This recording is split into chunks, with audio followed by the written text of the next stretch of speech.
Greetings and welcome to another edition of the Pedalshift Project. The Pedalshift Project is a series of conversations, thoughts, and experiments around the bike touring lifestyle.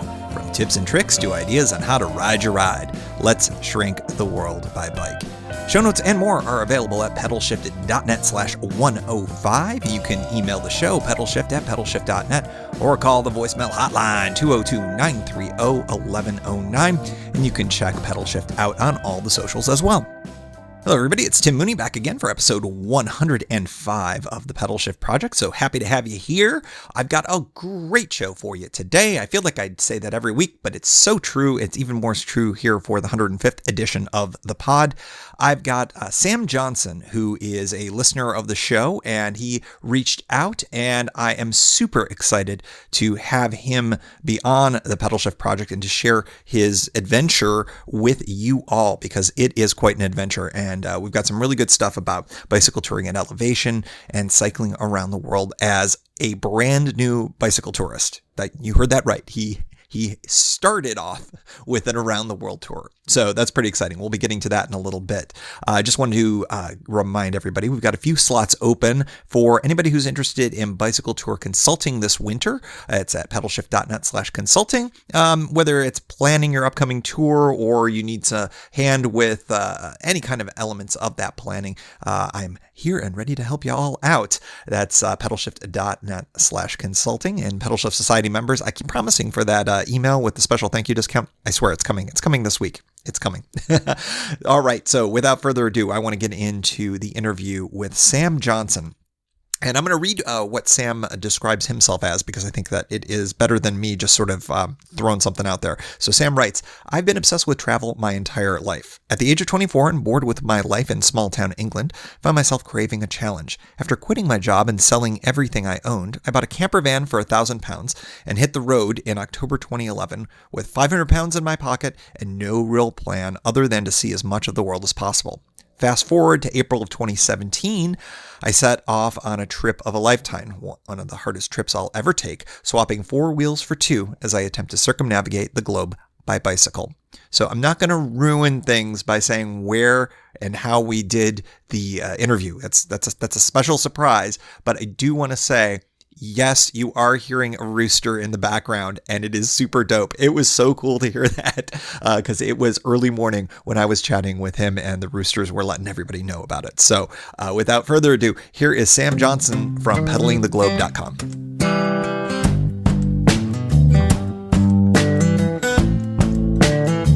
I am on Skype with Sam Johnson, and Sam is on a great bicycle touring adventure. And Sam, I want you to tell everybody listening where you are in the world right now.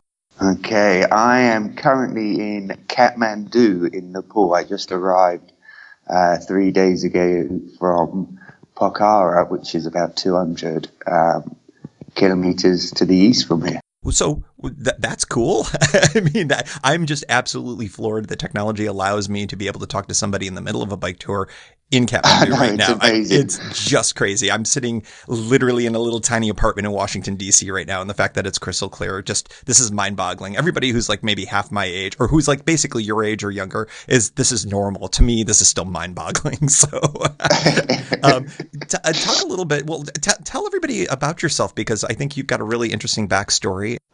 Okay, well, where should I start? I'll go back a little way. Between 2014 and 2016, I was in Australia. I was doing the usual working holiday, traveling around, getting the odd job here and there. And then my visa ran out. And I was kind of, at a bit of a loss of what to do. So I was flying home. And then I remembered a couple of cycle tourists that I'd met in Australia during my time there, and was remembering their stories, and they had some amazing experiences. And I just was, sat on the plane and kind of thinking, I'd like to give that a go. So I landed back in England late 2016. And 3 months later, I had the bike packed. I knew zero about, bike touring and bike maintenance or anything like that. I built my bike with the help of a friend, and then, had it all packed by April the 10th and crossed the channel over to France, and away I went. And since then, I've managed to do, 11,000 kilometers, 17 countries, and we're still going pretty strong. That's amazing. I mean, most people, Sam, and I don't want to be, all mansplaining stuff to you, but most people start with like, like a 100-kilometer tour or something like that. You just decided to go around the world. What on earth possibly possessed you as a newcomer to bicycle touring, do something like that? That is, I am in awe of the moxie, as we say in the States, for something like that. It's just a challenge for me, to be honest. I mean, like I said, I had no experience whatsoever with bike touring. I haven't been on a bike since, I was a little child running, cycling around the parks on BMXs. And it's been a good, probably 2 decades since I've been on a bike. But I kind of figured that, not so much how hard can it be, because it was always going to be a challenge, but if I would just got on the bike and just started cycling, the body would improve. I'd get used to it. I'd start just doing 50 kilometers a day and see how I went from there. And I was addicted to the challenge. I mean, I've always loved travel. And like I said, the stories that I'd heard of other bike tourists doing it, they were amazing. And I kind of thought, you know what? I kind of want a bit of that. So, I just made the decision early on in January of 2017. And then just committed. I brought the parts to the bike online, put it all together, brought my panniers, tried to figure everything out, how to fit everything on the bike, and went for a 2-day ride around my local area. And then thought, okay, well, that's me prepared. Let's go and give it a go.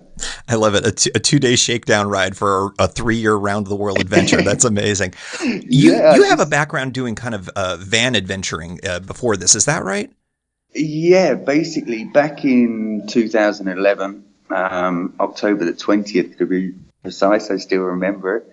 I basically just got to the point where I had enough of what I was doing. I had a good job, I had a house, I had a car, but every day was pretty much the same, and I'd work 60 to 70 hours a week, and still at the end of the month, all my money was going on the normal things, the mortgage, bills, and I just didn't want to live like this anymore. So literally a few days before October the 20th, I put a sign outside my house, invited complete strangers in to buy all my stuff, sold the house, sold the car, got rid of everything I owned apart from, the most important things that I put in a box in my parents' loft, and then brought my first camper van, a tiny van. I could, reach the steering wheel with my feet and the back door with my hands at the same time, and spent 1 year traveling around Europe in that.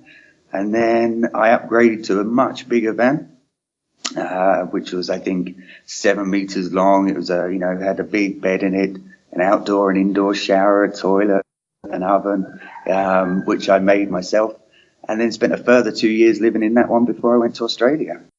That's really cool. Did any of that inform how you approached bicycle touring? Because I feel like, while obviously you could carry a lot more in a van, I'm sure there were a lot of parallels. What kind of things did you bring from that van adventuring experience into bicycle touring? Yeah, living in the van, again, it was a complete new challenge for me. It's not something I'd ever done. So, I was worried about where I was going to park it at night. I was worried about, being found and being moved on. But the more I'd done it, the more I realized that, I could get away with quite a lot of things. They were stealth vans, so I could park where I wanted to, really, as long as I only stayed one night, and I wouldn't get moved on. And for me, it was a realization that the world really isn't that bad, so I began to trust a lot more people. I didn't go away, fearful of everyone, but you're always on guard. I've always traveled by myself, so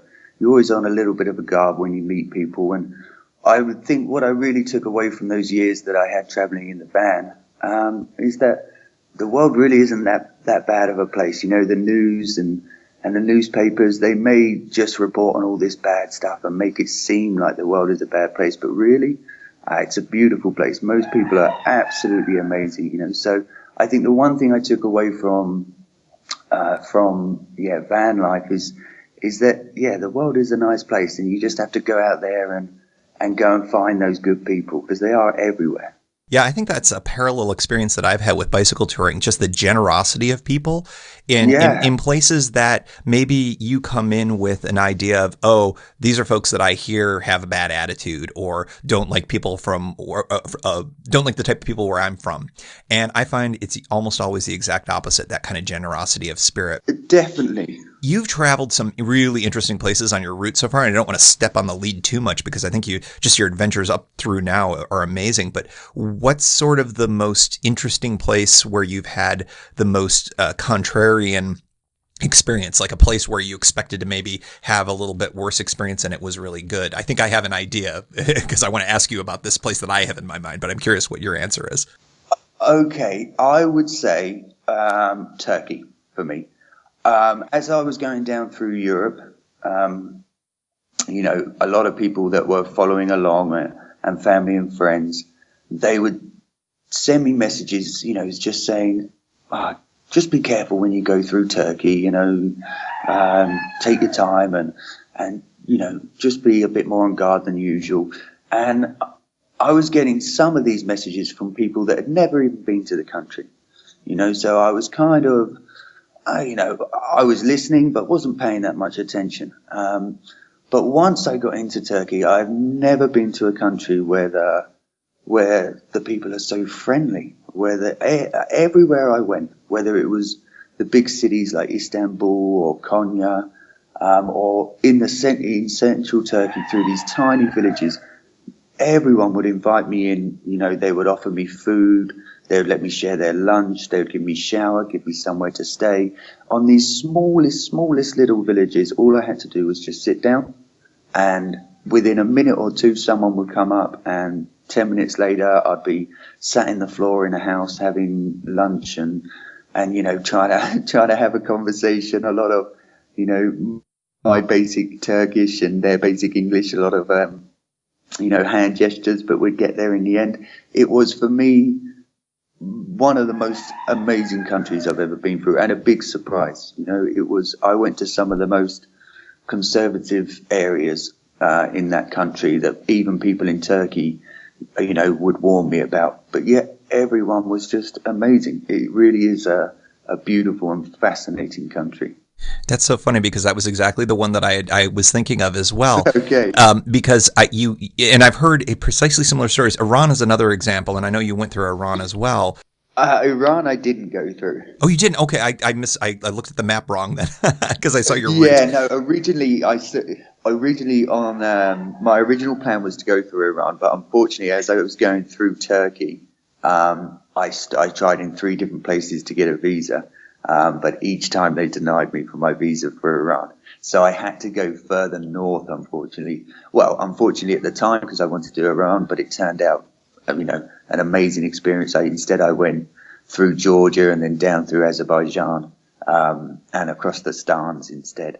Gotcha. But, unfortunately Iran was everyone that I've spoken to that's done cycle touring through Iran has just said, look, it's amazing. The people are so friendly, and I was really keen to go through, but unfortunately their government, they won't let me go through right now. So maybe in the future I can do it. Yeah, your experience is very similar to a lot of folks that I've heard about, and of course, folks with my passport have a tougher time than perhaps folks with your passport generally to get through Iran. But I've heard really great things about that, but also did an exact mirror of your experience in Turkey as well. Now, did I read the map right? That you I started in London. You started in London, okay. Yeah, and I crossed the channel. I live in the south of England, so from my old house, I could literally see France. So I just basically crossed the channel on the ferry and then turned east, really. And I had only a few days in France before I was in Belgium, and then crossed into the Netherlands to Germany all the way to Berlin, where I was able to catch up with some friends, and then headed south. I went through Czech Republic, Slovakia, Hungary, Romania, Bulgaria, through Turkey, Georgia, Azerbaijan, Kazakhstan, I'm going to mangle this one because I can never say it. Kyrgyzstan, Okay. something like that. And then from that point, that was my first point where I had a problem with visas again. If I wanted to carry on east through China, I would have to fly back home to get my visa. I can only get them in person.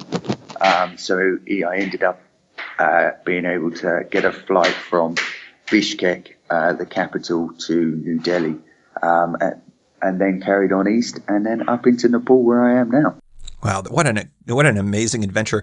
I want to get to sort of your Nepal adventure because that was one of the reasons why you wrote to me originally, because you did something really, really special, I think, in Nepal that I definitely want to talk about. But I'm curious about your experience in India. How was that? I've had some other folks on the show talk about their experiences in India. Curious what yours was. India for me was by far the hardest country to cycle in. For a number of reasons. One, it is just, phenomenally populated. Wherever you go, there are people. I went, obviously, like I said, I came into Delhi and then I carried on east. So basically through the bigger towns would be Agra, and then Varanasi before I turned north into Nepal. So the people factor was a massive shock. Wherever I went, like I said, it's very hard to find your own little bit of space. And where I camp each night as well, I try to camp each night. In India, it's super hard. I'd wait until it got almost dark and try to sneak off to find... Sorry. Biker's cough. Now I know you're definitely on tour. Yeah, that's from India. So I try and sneak off into the farmland, and one child or one villager would see me and the whole village would come out and come and find me, and basically wouldn't go. So I would spend hours trying to talk to these people while I'm trying to cook dinner, and then maybe they'd disappear, but an hour later they'd return, even to the point of one night around 2:00 in the morning I was fast asleep in my tent. And I woke to someone just undoing the tent and coming in and just sitting there. It was never in a way that was, aggressive. They were just very inquisitive. Interesting. And they would just come and just sit in the tent. But again, with India, the pollution is always a real problem. In like Delhi and things like this, it's really hard to cycle in. And for me, probably the overall thing with India is just, the roads are just crazy. There are no rules. I'd be on the main road and cars would be coming towards me, lorries coming towards me on my side. People just drive any side of the road they want as fast as they can. It's absolute chaos. It's very stressful country to ride through. But at the same time, I did enjoy the challenge, and the culture there is fascinating. Yeah, I've heard so many similar things. It's an interesting place. Probably on my list later when I get the gumption to handle those roads. It's quite an adventure, yeah. I'm used to the orderliness of Eastern United States roads, and I have a funny feeling it's quite the opposite. Yeah, there's none of that, unfortunately. Yeah. None of that. Well, let's get to the nut of things here, because you just accomplished something in Nepal that it strikes me that it's possible that if you're not the first person to do it, you're one of the first people to accomplish this as a loaded bike tourist. Why don't you explain sort of the route that you just did and the passes that you went through? And I got tons of follow-ups on all of this because we want to talk about bicycling at elevation. After India, like I said, India was just, like I just said, crazy. So as soon as I crossed the border into Nepal, I was in search of just getting away from everything, getting some peace, getting some quiet, just to reset the mind and body, and just have a few days to myself camping. And I thought, it'd be nice if I could get up into the Himalayas somewhere and just find a nice spot where I could relax. So I got to Pokhara, and then started to research, just before Christmas where I could go. Coming from the south of England, we don't get white Christmases, so I was like, it'd be nice to spend Christmas somewhere, in the snow. So, I done a little bit of research, and I found that there's a long distance trek called the Anapurna Circuit. And it's, depending on where you start and where you finish, it's somewhere between 160 to 210 kilometers long, this big circuit. And it goes up to 5,416 meters in elevation on the top pass. And I'd read into it, and I'd seen that people had been able to do it on mountain bikes, the big tires, suspension. All the way along this route, there's lodges and guest houses where you can stay and where you can eat. So people would ride, would sleep in a lodge, and then carry on. And I spoke to a couple of the guiding companies that are in Pokhara, and they said, yeah, it's possible on a mountain bike. A lot of people, they don't make it. They gave me, a percentage of about 60% would turn around, but a lot of people, still do manage it. So I floated the idea to them about, what do you reckon going on a touring bike? I want to try and go self-supported, so I want to take my food and my tent. I want to stay away from the lodges. And most of the reactions I got were pretty negative. They were pretty sure I wouldn't get that far. A, because the bike was unsuitable, being a touring bike. B, because it was going to be heavy. It ended up being around 35 kilos, the bike altogether. And C, that it was winter. So they were saying above 4,000 meters to camp, it's going to be, really cold. Expect temperatures to hit -20, at the real high elevations. So I kind of went away from my little research going, I'm not too sure. I spent a day umming and erring about it, thinking about it. And then I thought, you know what, I'm just going to go. We're just going to see, even if I can get, just up to the snow line, a few thousand meters up, and find somewhere to put the tent up on Christmas Eve so I can wake up to the snow and just have a few days relaxing. That would be good enough for me. So then, I set off. I rode from Pokhara. It took me 2 days to make the start of the circuit. And I just started up from there. And at the moment, they're constructing a road. And it goes all the way up to 3,500 meters, the road. So it is possible to get a Jeep up. But I stuck with a bike. It was tough going.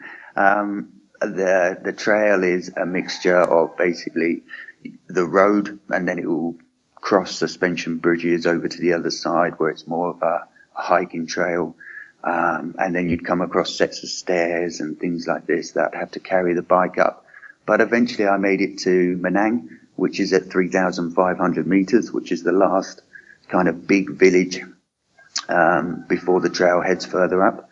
And I spent Christmas there, and woke up in the morning, and, I had my view of Annapurna 2 and Annapurna 3, these beautiful snow-covered mountains, and I was quite happy.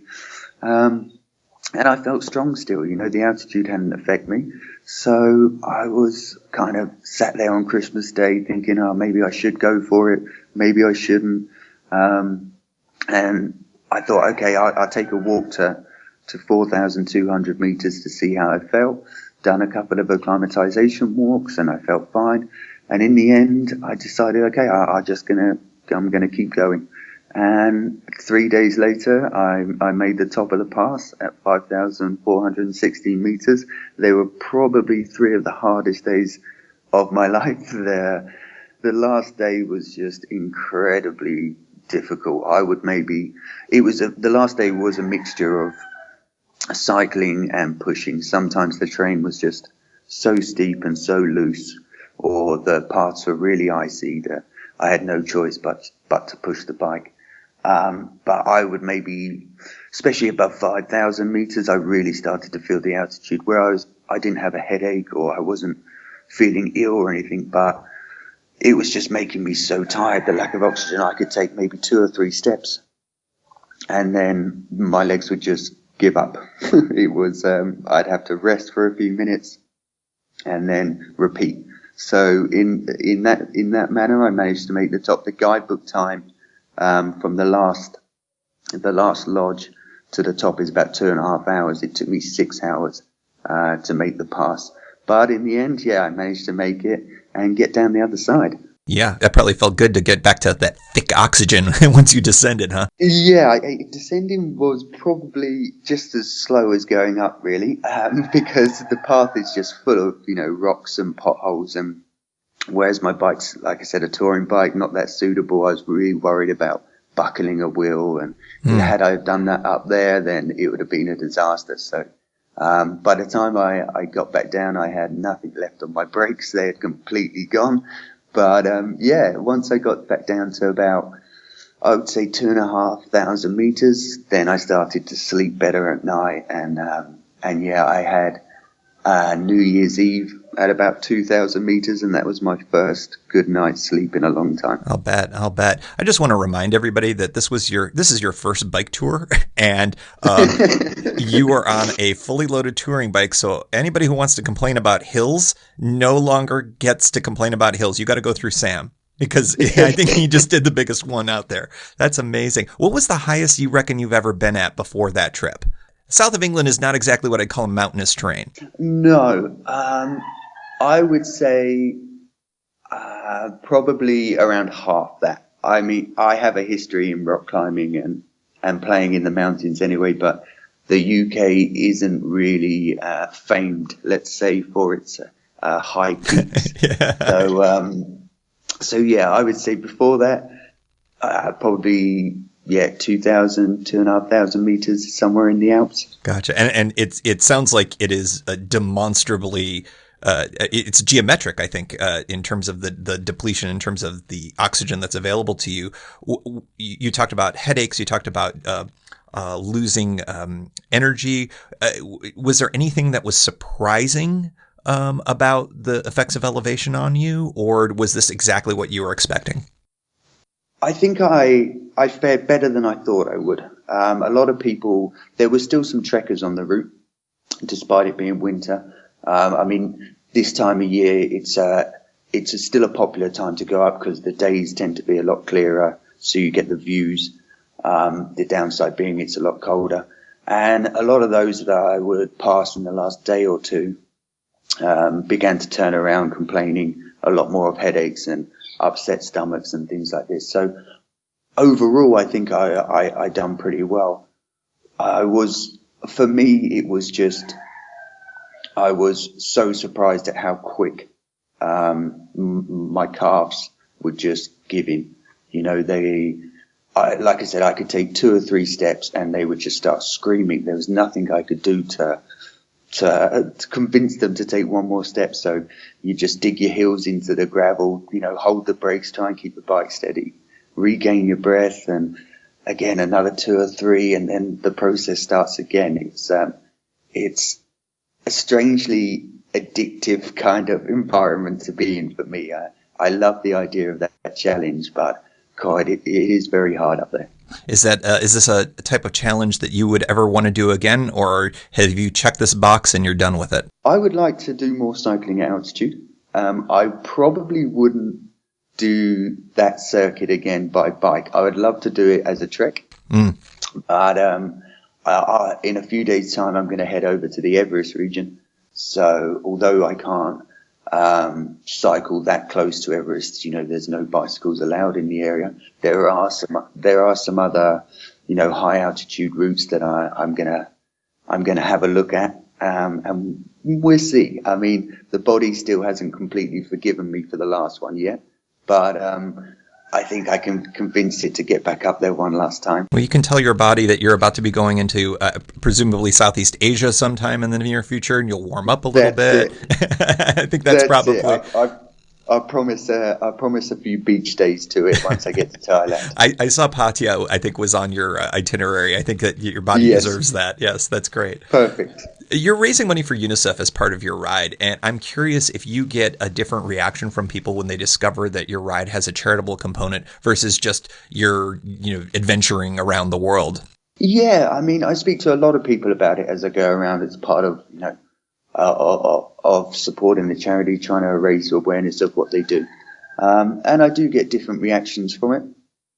I mean, for me, it's impossible really to pick one single charity. There's so many out there that do good things. So in the end, obviously, I decided to go with UNICEF. I try and explain, the reasons why that I've gone with UNICEF and give them some examples of, the work that they're doing around the world right now.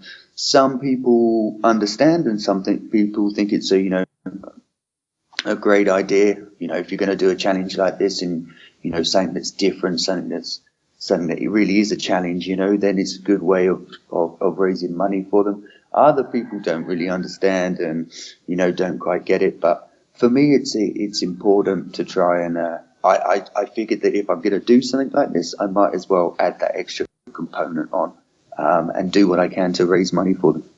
Well, that's really cool. I always like it when people do something like that, when it's something, a big tour like this. I think that's a really great element to it. So people can check out your fundraising adventures, your overall adventures. You've got some great videos of the Nepal stuff that you just talked about over at pedalingtheglobe.com.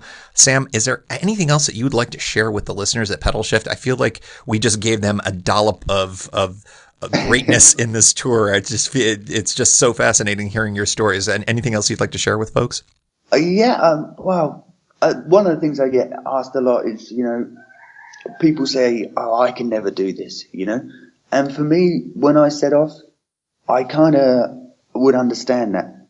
But now, I think if you, no matter how long you want to cycle for, whether it's, a weekend trip or whether it really is, okay, I'm going to cycle around the world, it really is possible. I think for me, it doesn't matter about your fitness level because that's going to improve over time. Mine was, I wouldn't say awful when I begun, but it was nowhere near what it is now.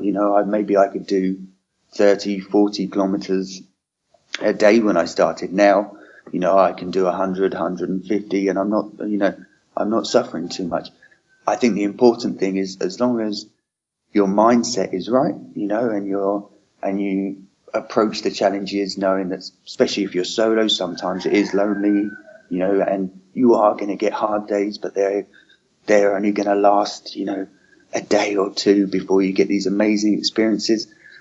I say to those people, that just think, "Oh, I can never do something like this." You can, you really can. It's about putting your mindset, in the right direction and just getting on the bike and going for it and see what happens. You never know until you try. Oh, that's super inspirational, Sam. I'm really, really happy to have had you on the show. Thanks so much for joining. Sam Johnson, pedalingtheglobe.com. Thanks for being a part of the Pedal Shift. Thanks very much, Tim.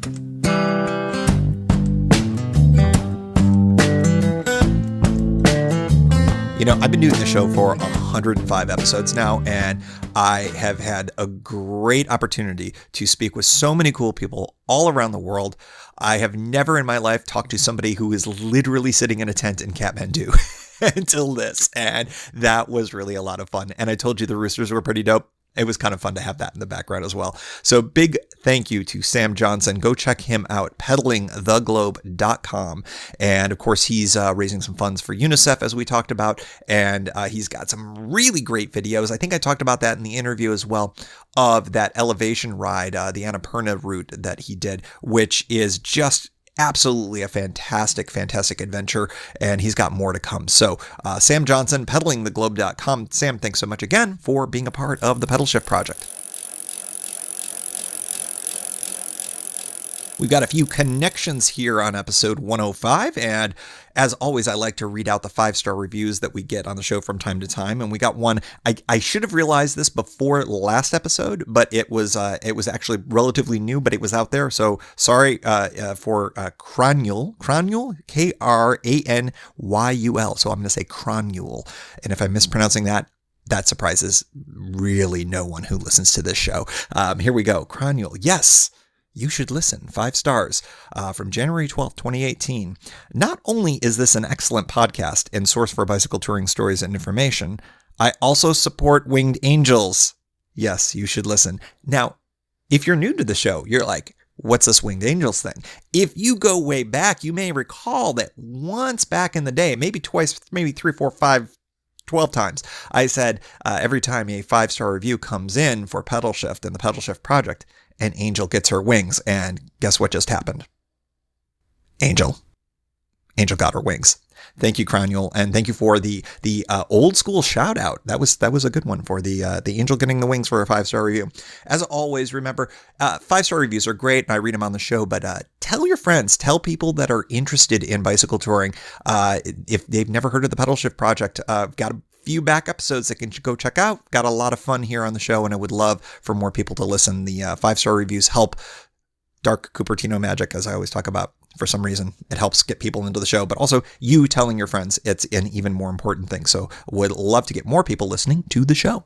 I've got way more connections coming up in future episodes. Probably I'm going to be taking a break next week, the usual sort of off week for newsletter folks. You can check out your newsletters, subscribe if you haven't already, and you'll get it in the next edition, the February edition you'll get next week. But in the next episode, I'm hoping to play a few of the voicemails that I've been getting. I've got a bit of a backlog. I think I've got one that goes all the way back to might be November of last year. Hi, Scott. In any event, I'll be playing a few of those. If you've got something to share, you would like to be on the show, call the voicemail hotline. I said it at the beginning of the show. I'll say it again. 202-930-1109. That'll get you hooked up with a voicemail box and you can leave. I think it's a couple of minutes long. So if you've got a story, feel free to share it. Would love to have you on the show. I've got one other thing that I want to mention in connections, and I don't have a date yet, but I think one of the things that I'd like to do here in 2018 as kind of a new offering is I'd like to get into the idea of doing a live version of the Pedalshift Project. So look for it sometime in February. I'm going to start putting things out on the socials and give at least a couple weeks worth of notice. But what I'd like to do is, if people are interested in it, if there's enough demand for it, is to do a live version of the show. It'll be an actual recording of the pod, but there'll be a live component to it. So you can watch on either YouTube Live or something, someplace. I will point you in the right place for it. You'll be able to watch a video of me talking into a microphone. Not the most thrilling video in the world, but then during and part of all of this, we can do a little bit of Q&A or some other kind of good live interaction. And if it works out and it's good, it'll get included in that edition of the podcast. So look for that coming up on the socials. I'll make sure I put that out there. I'll also remind you all again here on the pod itself. So looking forward to that. Would love to have some actual real live interaction rather than just through email and the social media as well. I think it would be kind of fun, don't you think? And we like to end off the show, as always, with a big thank you to the supporters of the show who are members of the Pedalshift Society. If you like what you hear, you can help maintain Pedalshift as an independent, listener-supported voice while expanding the offerings. We're talking $1, $2, $5 a month. Helps with the cost of hosting the podcast and the website. You can do it for a bit and cancel anytime. One-shot support is welcome as well. If you're not into the small monthly thing, check it all out at pedalshift.net/society. On to the society. Ethan Georgie, Kimberly Wilson, Caleb Jenkinson, Cameron Lane, Andrew McGregor, Michael Hart, Josiah Matthews, Keith Nagel, Brock Dittis, Thomas Skadow, Seth Krieger, Mark Olo, Terrence Manson, Noah Schroer, Harry Talgadis, John Sikorsky, Richard Killian, Chris Barron, Brian Wren, Mark Van Ram, Brad Hipwell, Paul Mulvey, Stuart Buchan, Todd Stutz, Mr. T, Roxy Arning, Nathan Poulton, Harry Hugel, Stephen Dickerson, Vince LaGreco, Ruth Divorcey, Michelle Miller, Matthew Lewis, Michael Baker, Billy Crafton, Paul Culbertson, Scott Culbertson, Matt Perry, Danielle Jepson, Cody Florchinger, Tom Beninati, Bobby Ruppel, Roy Everett, Greg Braithwaite, John Mayer, William Cairns, Sandy Pizzio, and thank you all to all past and anonymous donors for helping make this show happen. Thank you for joining. You can find Pedalshift at pedalshift.net for more great bicycle touring content. You can hear the Pedalshift Project through Apple Podcasts or your favorite podcast app. Opening music courtesy of Jason Kent off his self-titled album. The track is called America. Check out his band Sunfield's latest release, Mono Mono, wherever cool music is available.